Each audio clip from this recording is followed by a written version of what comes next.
ਸ਼ੁਰੂਆਤ ਕਰੀਏ ਉਸੇ ਖਬਰ ਤੋਂ, ਜਿਹੜੀ ਖਬਰ ਨਾ ਆਮ ਆਦਮੀ ਪਾਰਟੀ ਨੂੰ ਟਿਕਣ ਦਿੰਦੀ ਹੈ ਤੇ ਨਾ ਵਿਰੋਧੀਆਂ ਨੂੰ।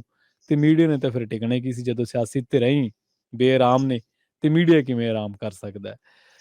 ਵਿਧਾਇਕ ਸਾਹਿਬ ਤੋਂ ਸ਼ੁਰੂ ਕਰ ਲਗੇ। ਅਕਾਲੀ ਦਲ ਚੋਂ ਆਏ ਸੀ, ਆਮ ਆਦਮੀ ਪਾਰਟੀ ਚ ਆਏ, ਵਿਧਾਇਕ ਬਣ ਗਏ, ਪਰ 4 ਲੱਖ ਰੁਪਏ ਦੀ ਰਿਸ਼ਵਤ ਕਾਂਡ ਖਹਿੜਾ ਨਹੀਂ ਛੱਡ ਰਿਹਾ।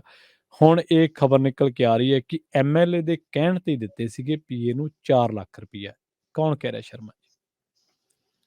ਬਿਲਕੁਲ ਪ੍ਰਵੀਨ ਜੀ, ਇਹ ਜਿਹੜਾ ਸ਼ਿਕਾਇਤਕਰਤਾ ਹੈ ਜਾਂ ਜਿਹੜੀ ਸਰਪੰਚ ਹੈ ਬੀਬੀ ਸੀਮਾ ਰਾਣੀ, ਉਹਦਾ ਜਿਹੜਾ ਘਰ ਵਾਲਾ ਪ੍ਰਿਤਪਾਲ ਹੈ, ਉਸੇ ਨੇ ਦਾਅਵਾ ਵੀ ਕੀਤਾ ਤੇ ਉਹਨੇ ਕੁਝ ਤੱਥ ਵੀ ਸਾਹਮਣੇ ਰੱਖਿਆ ਇਸ ਗੱਲ ਦੇ। ਠੀਕ ਹੈ। ਉਹਦੇ ਵਿੱਚ ਜਿਵੇਂ ਤੁਸੀਂ ਦੁਰਸਤ ਫਰਮਾਇਆ ਕਿ ਐਮਐਲਏ ਅਮਿਤ ਰਤਨ ਦਾ ਰਿਪੋਰਟ ਕਾਰਡ ਕੋਈ ਇੰਨਾ ਪਾਕ ਸਾਫ਼ ਨਹੀਂ ਹੈ। ਜੇਕਰ ਪਿਛਲਾ ਰਿਕਾਰਡ ਚੈੱਕ ਕੀਤਾ ਜਾਵੇ ਤਾਂ ਜਿਵੇਂ ਉਹ ਅਕਾਲੀ ਦਲ ਚੋਂ ਕੱਢੇ ਗਏ ਸੀ, ਉਹਨਾਂ ਪਰ ਮੇਰੇ ਖਿਆਲ 20 ਲੱਖ ਦਾ ਕੋਈ ਘਪਲਾ ਕਰਨ ਦਾ, ਕੋਈ ਟੋਲ ਪਲਾਜ਼ਿਆਂ ਪਲੂਜਿਆਂ ਵਾਲੇ ਮਾਮਲੇ ਦੇ ਵਿੱਚੋਂ ਇਹੋ ਜਿਹਾ ਕੋਈ ਦੋਸ਼ ਲੱਗੇ ਸੀ। ਤੇ ਉਹ ਪਾਤੜਾਂ ਤੋਂ ਪਹਿਲਾਂ ਟਿਕਟ ਭਾਲਦੇ ਸੀ, ਵੀ ਗੱਲ ਨਹੀਂ ਬਣੀ, ਫਿਰ ਬਠਿੰਡੇ ਕੰਨੀ ਨੂੰ ਆ ਗਏ ਕਹਿੰਦੇ। ਤੇ ਬਠਿੰਡੇ 'ਚ ਵੀ ਉਹਨਾਂ ਨੇ ਮਤਲਬ ਕਿ ਕਦੇ ਕਾਂਗਰਸ ਕੰਨੀ ਜਾਣ ਬਾਰੇ ਵੀ ਸੋਚਿਆ ਸੀ। ਫਿਰ ਗੱਲ ਅਕਾਲੀ ਦਲ ਨਾਲ ਪਟ ਗਈ ਤੇ ਅਕਾਲੀ ਦਲ 'ਚ ਜਿੱਦਣ ਸ਼ਾਮਲ ਹੋਏ ਉਸੇ ਦਿਨ ਟਿਕਟ ਮਿਲ ਗਈ, ਚੋਣ ਹਾਰ ਗਏ। ਫਿਰ ਆਮ ਆਦਮੀ ਪਾਰਟੀ ਕੰਨੀ ਆ ਗਏ ਤੇ ਉਧਰੋਂ ਅਕਾਲੀ ਦਲ ਨੇ ਕਹਿੰਦੇ ਭ੍ਰਿਸ਼ਟਾਚਾਰ ਦੇ ਦੋਸ਼ਾਂ ਤਹਿਤ ਕੱਢਤਾ। ਪਰ ਇੱਧਰ ਵਾਲੀ ਵਾਸ਼ਿੰਗ ਮਸ਼ੀਨ 'ਚ ਇਮਾਨਦਾਰ ਹੋ ਜਾਂਦੇ ਬੰਦੇ, ਜਿਵੇਂ ਬੀਜੇਪੀ ਵਾਲਿਆਂ ਕੰਨੀ ਹੋ ਜਾਂਦੇ ਆ। ਸੋ ਇਸ ਲਈ ਫਿਰ ਇੱਥੇ ਟਿਕਟ ਮਿਲੀ ਤੇ ਲਹਿਰ ਦੇ ਵਿੱਚ ਜਿਹੜੀ ਚੱਲੀ, ਹਨੇਰੀ ਚੱਲੀ ਆਪ ਦੀ, ਉਹਦੇ ਵਿੱਚ ਜਿੱਤ ਵੀ ਹੈ। ਸੋ ਹੁਣ ਜਿੱਤਣ ਤੋਂ ਬਾਅਦ ਜਿਹੜਾ ਇਹ ਮਾਮਲਾ ਸਾਹਮਣੇ ਆਇਆ, ਉਹਦੇ ਵਿੱਚ ਆਪਾਂ ਕੱਲ ਵੀ ਗੱਲ ਕਰ ਰਹੇ ਸੀ ਕਿ ਇਹਦੇ ਵਿੱਚ ਤੁਸੀਂ ਇਹ ਦੇਖੋ ਕਿ ਪਹਿਲਾਂ ਮੀਡੀਆ 'ਚ ਖਬਰਾਂ ਨਸਰ ਹੁੰਦੀਆਂ ਕਿ ਐਮਐਲਏ ਆਪਣੇ ਪੀਏ ਸਣੇ ਰਿਸ਼ਵਤ ਲੈਂਦਿਆਂ ਗ੍ਰਿਫਤਾਰ। ਜੀ। ਫਿਰ ਪਲਾਂ 'ਚ ਖਬਰ ਬਦਲਦੀ ਹੈ ਚੈਨਲਾਂ ਤੇ ਕਿ ਨਹੀਂ ਜੀ, ਐਮਐਲਏ ਦਾ ਪੀਏ ਰਿਸ਼ਵਤ ਲੈਂਦਾ ਗ੍ਰਿਫਤਾਰ। ਫਿਰ ਖਬਰ ਬਦਲ ਜਾਂਦੀ ਹੈ ਕਿ ਨਹੀਂ ਜੀ, ਇੱਕ ਮੁਲਜ਼ਮ ਫੜਿਆ ਗਿਆ ਐਮਐਲਏ ਦਾ ਨੇੜਲਾ। ਸੋ ਇਹ ਸਾਰਾ ਕੁਝ ਵੀ ਕੌਣ ਕਰਾ ਰਿਹਾ ਸੀ? ਇਹ ਆਪਣੇ ਆਪ 'ਚ ਇੱਕ ਉਹ ਹੈ ਕਿ ਖਬਰ ਨੂੰ ਵੀ ਕੌਣ ਸਕ੍ਰਿਪਟ ਬਦਲਾ ਰਿਹਾ ਸੀ ਉਹਦੀ। ਸੋ ਪਹਿਲਾਂ ਆਉਂਦੀ ਹੈ ਜੀ ਕਿ ਐਮਐਲਏ ਦੀ ਗੱਡੀ 'ਚੋਂ ਪੈਸੇ ਬਰਾਮਦ, ਫਿਰ ਆਉਂਦਾ ਕਿ ਨਹੀਂ ਜੀ ਉਹ ਤਾਂ ਪੀਏ ਦੀ ਰੇਸ਼ਮ ਦੀ ਗੱਡੀ 'ਚੋਂ ਪੈਸੇ ਮਿਲੇ ਆ। ਸੋ ਆਹ ਸਾਰਾ ਕੁਝ, ਜਾਂ ਤਾਂ ਫਿਰ ਮੀਡੀਆ ਉਸ ਮੌਕੇ ਗਲਤ ਖਬਰਾਂ ਪੇਸ਼ ਕਰ ਰਹੇ, ਉਹਦੇ ਤੇ ਵੀ ਕਾਰਵਾਈ ਹੋਣੀ ਚਾਹੀਦੀ ਹੈ। ਕਿ ਇੰਨੀ ਤੇਜ਼ੀ ਫਿਰ ਕਾਹਦੀ ਹੁੰਦੀ ਹੈ ਜਦੋਂ ਤੱਕ ਤੁਹਾਡੇ ਕੋਲ ਤੱਥ ਹੀ ਨਹੀਂ ਹੈਗੇ। ਤੁਸੀਂ ਜੇਕਰ ਤੁਸੀਂ ਸਹੀ ਸੀ ਉਹ ਖਬਰ, ਫਿਰ ਬਾਅਦ ਚੋਂ ਕਿਉਂ ਬਦਲੀ? ਸਵਾਲ ਇਹ ਹੈ ਕਿ ਆਪਾਂ ਕੱਲ ਵੀ ਗੱਲ ਕਰ ਰਹੇ ਸੀ, ਉਹ ਵੀਡੀਓ ਦੇਖਣ ਦੀ ਲੋੜ ਆ ਪ੍ਰਵੀਨ ਜੀ।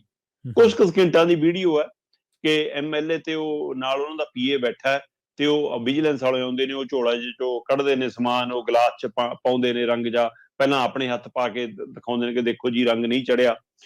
ਫਿਰ ਉਹ ਪੀਏ ਮੂਹਰੇ ਕਰਦੇ ਨੇ ਤੇ ਪੀਏ ਦੇ ਹੱਥ ਪਾਉਂਦੇ ਹੀ ਉਹ ਗਲਾਸ ਦੇ ਪਾਣੀ ਦਾ ਰੰਗ ਬਦਲ ਜਾਂਦਾ ਤੇ ਜਿਹਨੂੰ ਕਹਿੰਦੇ ਫਿਰ ਰੰਗੇ ਹੱਥੀ ਫੜੇਗਾ। ਪਰ ਤੁਸੀਂ ਉਸ ਸਮੇਂ ਨੋਟ ਕਰੋ, ਜਦੋਂ ਹੱਥ ਪਾਉਣ ਤੋਂ ਗਲਾਸ ਦਾ ਰੰਗ ਬਦਲ ਰਿਹਾ ਤਾਂ ਦੋਵਾਂ ਦੇ ਚਿਹਰਿਆਂ ਦਾ ਰੰਗ ਵੀ ਬਦਲ ਰਿਹਾ। ਬਿਲਕੁਲ ਸਹੀ ਹੈ, ਸਹੀ ਹੈ। ਔਰ ਉਹ ਦੋਵਾਂ ਦਾ ਬਦਲ ਰਿਹਾ। ਜੀ। ਤੇ ਜਦੋਂ ਉਹ ਤੋਂ ਫੋਨ ਖੋਇਆ ਜਾਂਦਾ ਤਦ ਉਹ ਤਕਲੀਫ ਓਨੀ ਉਹ ਐਮਐਲਏ ਨੂੰ ਵੀ ਹੋ ਰਹੀ ਹੈ। ਤੇ ਜੇ ਉਹਦਾ ਪੀਏ ਨਹੀਂ, ਉਹਦਾ ਨੇੜਲਾ ਸਾਥੀ ਨਹੀਂ, ਫਿਰ ਉਹਦਾ ਕੀ ਮਸਲਾ ਬਈ? ਇੱਥੇ ਹੁਣ ਇਹ ਤੋਂ ਅੱਗੇ ਗੱਲ ਆ ਜੋ ਕੱਲ ਜੋ ਕਾਰਵਾਈ ਹੋ ਰਹੀ ਸੀ, ਆਪਾਂ ਕੱਲ ਵੀ ਗੱਲ ਕਰ ਰਹੇ ਸੀ ਕਿ ਇਹਦੇ ਵਿੱਚ ਕੱਲੇ ਐਮਐਲਏ ਔਰ ਉਹਦੇ ਪੀਏ ਤੱਕ ਰੁਕਣ ਦੀ ਲੋੜ ਨਹੀਂ। ਸਵਾਲ ਤਾਂ ਇਹ ਵੀ ਹੈ ਕਿ ਜੇ 4 ਸਾਲਾਂ ਤੋਂ ਪੈਸਾ ਰੁਕਿਆ ਤਾਂ ਉਸ ਸਮੇਂ ਤਾਂ ਆਮ ਆਦਮੀ ਪਾਰਟੀ ਦੀ ਸਰਕਾਰ ਵੀ ਨਹੀਂ ਸੀ। ਪਿਛਲੇ 3 ਸਾਲ ਕਿਹਦੇ ਕਹੇ ਤੇ ਰੁਕਿਆ ਰਿਹਾ? ਕਿ ਉਸ ਸਮੇਂ ਦਾ ਐਮਐਲਏ ਵੀ ਇਹੀ ਕੁਝ ਭਾਲਦਾ ਸੀ? ਬਿਲਕੁਲ। ਜਾਂ ਫਿਰ ਵੀਡੀਓ ਦਫ਼ਤਰ ਦੇ ਵਿੱਚ ਆਪਣੀ ਉਹ ਇੰਨੀ ਤਾਕਤ ਹੈ ਕਿ ਉਹ ਸਰਪੰਚਾਂ ਨੂੰ ਗੇੜੇ ਕਢਾਉਂਦੇ ਨੇ। ਜਿਹੜੇ ਸਰਪੰਚਾਂ ਦੇ ਲਈ ਰੱਖੇ ਹੋਏ ਨੇ ਉਹ ਸਰਪੰਚਾਂ ਦੇ ਉੱਪਰ ਏਦਾਂ ਚਲਾਉਂਦੇ ਨੇ। ਫਿਰ ਆਪਾਂ ਕੱਲ ਵੀ ਗੱਲ ਕਰਦੇ ਸੀ ਕਿ ਵੀਡੀਓ ਦਫ਼ਤਰ ਦੀ ਵੀ ਜਾਂਚ ਹੋਣੀ ਚਾਹੀਦੀ ਹੈ, ਜਿਨ੍ਹਾਂ ਨੇ ਪੈਸਾ ਰੋਕਿਆ ਉਹਨਾਂ ਦੇ ਵੀ। ਸੋ 4 ਘੰਟੇ ਪੁੱਛਗਿੱਛ ਹੋਈ ਆ ਹੁਣ ਵੀਡੀਓ ਤੋਂ। ਠੀਕ ਹੈ। ਤੇ ਇੱਧਰ ਐਫਆਈਆਰ ਦੇ ਵਿੱਚ ਪ੍ਰਾਈਵੇਟ ਪੀਏ ਹੀ ਲਿਖਿਆ ਗਿਆ ਜੀ। ਅੱਛਾ। ਸੋ ਐਫਆਈਆਰ ਦੇ ਵਿੱਚ ਇਹ ਗੱਲ ਦਰਜ ਕੀਤੀ ਗਈ ਹੈ ਕਿ ਐਮਐਲਏ ਅਮਿਤ ਰਤਨ ਦਾ ਪ੍ਰਾਈਵੇਟ ਪੀਏ ਰੇਸ਼ਮ ਗਰਗ 4 ਲੱਖ ਦੇ ਰਿਸ਼ਵਤ ਸਣੇ ਫੜਿਆ ਗਿਆ। ਪਰ ਸ਼ਿਕਾਇਤਕਰਤਾ ਕਹਿੰਦਾ ਕਿ ਜੀ ਮੈਂ ਇਹ ਪੈਸੇ ਐਮਐਲਏ ਸਾਹਿਬ ਦੇ ਕਹਿਣ ਤੇ ਦਿੱਤੇ ਨੇ। ਉਹ ਕਹਿੰਦਾ ਮੇਰੇ ਕੋਲ ਰਿਕਾਰਡਿੰਗ ਪਈ ਆ ਜੀ, ਮੇਰੇ ਨਾਲ 5 ਲੱਖ ਮੰਗਦੇ ਸੀ, 4 ਲੱਖ ਮੈਂ ਦੇਤੇ। ਪਹਿਲਾਂ ਮੈਂ ਕਿਹਾ ਕਿ 2-3 ਲੱਖ ਦੇ ਦੇਣਾ, ਕਹਿੰਦੇ ਨਹੀਂ। ਉਹਨੇ ਬਕਾਇਦਾ ਇੱਕ ਆਡੀਓ ਮਤਲਬ ਕਿ ਰਿਕਾਰਡਿੰਗ ਜਾਰੀ ਕੀਤੀ ਆ ਪ੍ਰਵੀਨ ਜੀ। ਠੀਕ ਹੈ। ਹੁਣ ਇਹ ਅਜੇ ਜਾਂਚ ਦਾ ਵਿਸ਼ਾ ਹੈ ਕਿ ਜਿਹਨੂੰ ਉਹ ਦਾਵਾ ਕਰਦਾ ਹੈ ਕਿ ਉਹ ਆਵਾਜ਼ ਐਮਐਲਏ ਦੀ ਹੈ, ਉਹ ਜਾਂਚ ਹੋਊਗੀ ਕਿ ਹਾਂ ਉਹਦੀ ਆਵਾਜ਼ ਹੈ ਕਿ ਨਹੀਂ। ਪਰ ਸ਼ਿਕਾਇਤਕਰਤਾ ਦਾਵਾ ਕਰਦਾ ਹੈ ਕਿ ਦੂਜੇ ਬੰਦੇ ਨਾਲ ਜਿਹੜੇ ਨਾਲ ਮੇਰੀ ਗੱਲ ਹੋ ਰਹੀ ਹੈ ਉਹਦੀ ਆਵਾਜ਼ ਇਹ ਐਮਐਲਏ ਦੀ ਹੈ। ਲਓ ਉਹਦੀ ਮੈਂ ਰਿਕਾਰਡਿੰਗ ਸੁਣਾ ਦਿੰਦਾ। ਜੀ। ਸਰਪੰਚ ਦਾ ਘਰ ਵਾਲਾ ਪ੍ਰਿਤਪਾਲ ਨੇ ਇੱਕ ਆਡੀਓ ਜਾਰੀ ਕੀਤੀ ਹੈ ਤੇ ਉਹਦੇ ਵਿੱਚ ਉਹਨੇ ਦਮ ਭਰਿਆ ਕਿ ਜਿਹਦੇ ਨਾਲ ਮੇਰੀ ਗੱਲਬਾਤ ਹੋਈ ਆ, 4-5 ਗੱਲਾਂ ਦੇ ਹਾਂ ਨਾ ਜਵਾਬ ਹੋਏ। ਉਹ ਸਾਹਮਣੇ ਅਮਿਤ ਰਤਨ ਐਮਐਲਏ ਕੋਟ ਫਤਿਹ ਹੈ ਨਾ, ਉਹ ਹੈ ਜੀ। ਲਓ ਜੀ, ਉਹ ਕਹਿੰਦਾ, ਪ੍ਰਿਤਪਾਲ ਕਹਿੰਦਾ ਚੰਡੀਗੜ੍ਹ ਵੀ ਮੰਤਰੀ ਦੇ ਕੋਲ ਜਾਣਾ ਜੀ, ਦੱਸੋ ਕਦ ਚਲੀਏ। ਠੀਕ ਹੈ। ਅੱਗੇ ਤੋਂ ਦੂਆ ਬੰਦਾ ਜਵਾਬ ਦਿੰਦਾ ਜਿਹਨੂੰ ਮਤਲਬ ਕਿ ਕਿਹਾ ਜਾਂਦਾ ਕਿ ਉਹ ਐਮਐਲਏ ਹੈ। ਹੂੰ ਉਹ ਕਹਿੰਦਾ ਹੈ ਕਿ ਜਿਹੜਾ ਪਿਛਲਾ ਪੈਂਡਿੰਗ ਪਿਆ ਪਹਿਲਾਂ ਉਹ ਕਲੀਅਰ ਕਰੋ, ਹੂੰ ਹੈ ਨਾ। ਫਿਰ ਅੱਗੋਂ ਪ੍ਰਿਤਪਾਲ ਕਹਿੰਦਾ ਦੱਸੋ ਜੀ ਜੋ ਸੇਵਾ ਲਾਉਂਗੇ, ਹੈ ਨਾ। ਫਿਰ ਉਧਰੋਂ ਆਵਾਜ਼ ਆਉਂਦੀ ਹੈ ਜਿਹਨੂੰ ਐਮਐਲਏ ਕਹਿ ਕੇ ਦੱਸਿਆ ਜਾ ਰਿਹਾ, ਬਸ ਜੋ ਚੱਲ ਰਿਹਾ ਚੱਲਣ ਦੇ।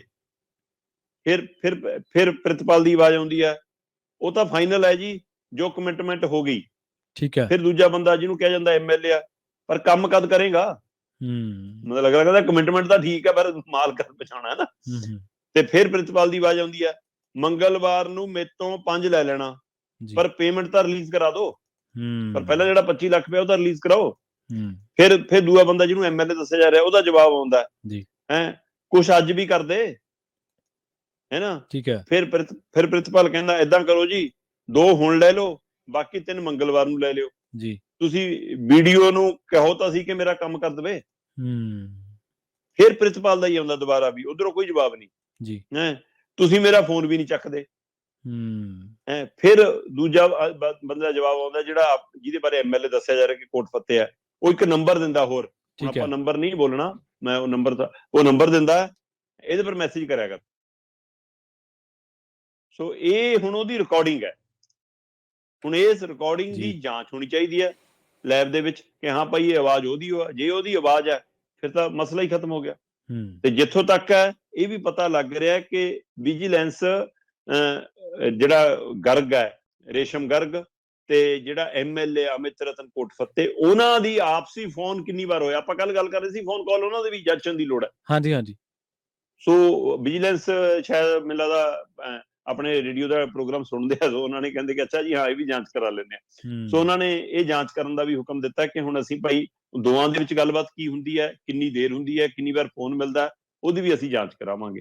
ਸੋ ਇਸ ਹਵਾਲੇ ਤੋਂ ਬਾਅਦ ਪਤਾ ਲੱਗਣਾ ਕਿ ਫਿਰ ਇਹ ਮਾਮਲਾ ਕਿੱਧਰ ਨੂੰ ਜਾਊਗਾ। ਜੀ ਪ੍ਰਵੀਨ ਜੀ।